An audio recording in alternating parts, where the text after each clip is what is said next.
That's why we're saved. We're not saved because we had the good sense to pray the sinner's prayer. Hope you did. We're not saved because we had the good sense to believe in Jesus. Hope you do. We're saved because the Eternal One was made flesh and suffered for our sake and went and found us before we knew we were lost and brought us home. And you can only read Jesus rightly when you understand him in the Old Testament. You can only understand God's work in the Old Testament rightly through Jesus. The Old Testament is not the Hebrew Bible to us. It's our Bible. It is the Jewish Bible for our Jewish friends. But it's our Bible. And here we meet God. God has not changed. God did not cheer up when Jesus came.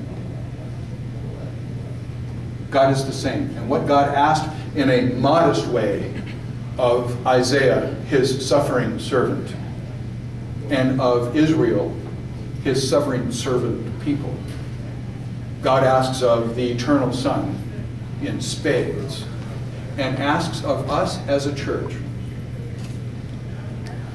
There is no salvation without suffering, beloved.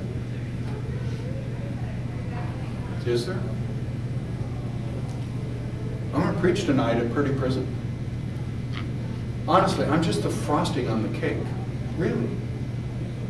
Every month, 9 teams of people from this church, mostly women, are at Purdy, sacrificing time, putting up with wacko rules, taking the chance, being inside the walls. There's no salvation without suffering. But in the amazing grace of God, it's God who does the suffering for us, and then we share in the suffering of Jesus for others. Isn't that what Paul says in Colossians and Philippians? Paul says, I long to be found in Christ and to share in his suffering and somehow to share in his resurrection, if possible. Isn't that it? When you bring your children, your grandchildren, the little kid next door, the old lady next door, when you bring those people, the prisoner, the lost and lonely, when you bring those people into the love of Christ, it always costs something. So anyway, it's just precious stuff. Thanks. It's so nice to be with you. Next week, we'll do the fourth and last service on. Next week is Palm Sunday. And on Easter, we will not be meeting because we have 47 worship services Easter morning. And but take a risk with Isaiah and Jesus and answer this question prayerfully in the coming week. Who would come to church with me and have breakfast at church with me if I asked them that doesn't know Jesus? Grace and peace. Love you. Thanks, Jim.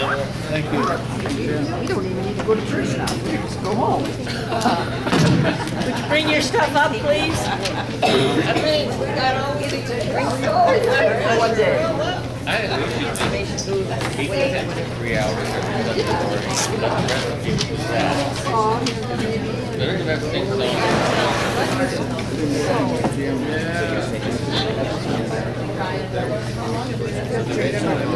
Everything for them, but boy. Oh,